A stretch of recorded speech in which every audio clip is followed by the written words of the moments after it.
Hey everyone, welcome to this explainer. Today, we're unpacking a massive theological paradox explored by Dr. Robert Peterson. We're looking at how biblical texts present Christ as both the ultimate high priest and the final sacrifice.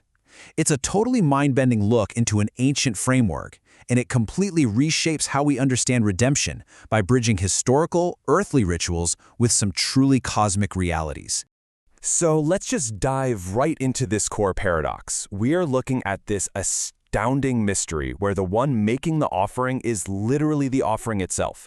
Now, usually a priest is a mediator, right? A distinct third party standing between humanity and the divine, handling a totally separate sacrifice. But in this specific framework, those two distinct paths violently and beautifully collide into one single figure. Section 1. The Priest and Sacrifice. To really grasp the mechanics of how this works, we've got to rewind to the Old Testament. Dr. Peterson points out that this ancient system, known as the cultus, was essentially a temporary coping mechanism for humanity's moral uncleanness before a holy God. And we're not just talking about a handful of random traditions here. It was a highly structured, comprehensive institution. It involved the tabernacle, the temple, an entire class of priests, altars, and, absolutely crucially, the continuous shedding of animal blood. This was a visceral, daily reality. And all of that brilliantly illustrates the deep divide in the Old Testament. On one side, you have the high priest. That's the living mediator who intercedes for the people and presents the blood.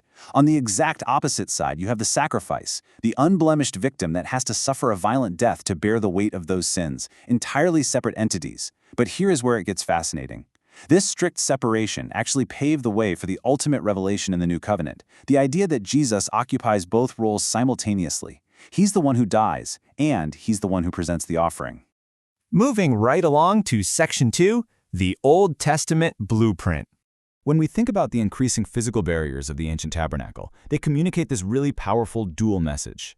On the one hand, the very fact that the tabernacle exists at all shows God's profound desire to dwell with his people. But on the other hand, the physical structures, the outer fence, the holy place that only priests could enter, and the most holy place, hidden behind a veil where the high priest could only go once a year, they heavily emphasize that human sin is a massive barrier. You couldn't just barge into the divine presence. The architecture itself was basically a giant warning sign. And to understand why those barriers were so strict, we have to look at how severely human impurity was viewed. Scholar J. Sklar hits the nail on the head here. He points out that human sin actively polluted God's dwelling place. Imagine living in a pristine royal palace and tracking toxic mud into the throne room every single day. Defiling a king's home wasn't just messy. It was viewed as a literal treasonous act that demanded swift justice. And that's exactly what made the annual Day of Atonement absolutely non-negotiable. It was designed to cleanse the sanctuary itself and remove that imminent threat of justice. All right, Section 3, the Lion and the Lamb. Now, this brings us to a massive, shocking twist in the book of Revelation. The anticipated conqueror is revealed as something completely different than expected. The Apostle John is told to look for the Lion of the tribe of Judah who is conquered. That's a classic, triumphant military image, right? But when he actually turns his attention, he doesn't see a lion at all. He sees a lamb that appears to have been slaughtered. The language here is just this bloody, butcher shop reality. The triumph isn't achieved through military conquest. It's achieved through substitutionary atonement. The conqueror is the sacrifice. Even scholars who are highly skeptical of this whole concept have to admit that the ancient texts clearly portray a structured, substitutionary atonement. In the ancient rite, sinners literally laid their hands on the beast's head, legally and spiritually identifying with it. The innocent animal was swapped out for the guilty human. So, building on that exact pattern, texts like 1 Peter present Jesus as bearing sins on the tree as the ultimate, final substitute. The whole shebang culminates right there. Which leads us to Section 4, Saving the Ancient Saints. So let's tackle a fascinating historical problem here. What about the fate of the people who lived before this ultimate sacrifice ever happened? It's a massive logical hurdle. Hebrews explicitly says it's impossible for the blood of bulls and goats to actually take away sins. So, if millions of animal sacrifices over centuries were just a shadow, a band-aid basically, what was the actual mechanism that provided ultimate forgiveness for ancient heavyweights like Abraham or Moses? Well, Dr. Peterson points out that the key to unlocking this mystery sits quietly right there in Hebrews chapter 9, verse 15. It states plainly that a death has occurred that redeems them from the transgressions committed under the first covenant. And man, seeing how this builds into a staggering theological concept is just incredible. It means those animal sacrifices were never the ultimate basis for their cleansing. Ancient believers trusted God's promises, maybe dimly and from afar, but God counted their trust as ultimate faith in Christ. The mechanism here is that Christ's redemptive sacrifice is completely retrospective.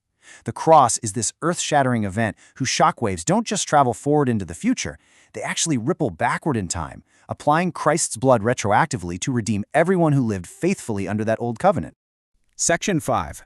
Purifying heaven itself. Okay, I'll be honest. This next concept might sound completely absurd at first glance. Think about it. Does heaven itself need to be purified? Why in the world would the perfect, unblemished realm where God dwells require any kind of cleansing or atonement? It sounds like a total contradiction, doesn't it? Yet there is this staggering claim in Hebrews 9:23. It's so shocking that a lot of folks have historically tried to explain it away or just dismiss it outright. But the text explicitly states that while the earthly copies of heavenly things were purified with animal rites, the heavenly things themselves required a better sacrifice. To really unpack this, we have to realize the earthly tabernacle wasn't just a random building. It was an architectural blueprint of heavenly realities. In this framework, sin is like a highly infectious disease. Just as human defilement tainted the earthly sanctuary, there's this profound, unbreakable connection between earth and heaven. Meaning, the infectious nature of human sin was actually so severe that it reached beyond earth, literally polluting ultimate reality in the heavenly sanctuary itself. Because of that, an earthly priest with animal blood was utterly insufficient for a cosmic problem like this. It required the ultimate high priest, entering not into a man-made tent but into heaven itself. And he didn't bring a proxy either. He offered his own flawless life to eternally cleanse the very presence of God on our behalf. One single perfect sacrifice presented an ultimate reality, settling the debt once and for all. A real game changer. So, as we wrap up this explainer, when you step back and just look at the sheer scale of this ancient framework, it's absolutely breathtaking. The innocent substitutes for the guilty, an act of grace echoing backward through time, and the self-sacrifice of a divine high priest literally scrubbing heaven clean. How does that reshape your view of justice and grace? It's a lot to think about for sure. Thanks so much for joining me as we unpack these profound ideas and keep exploring the frameworks that shape our world.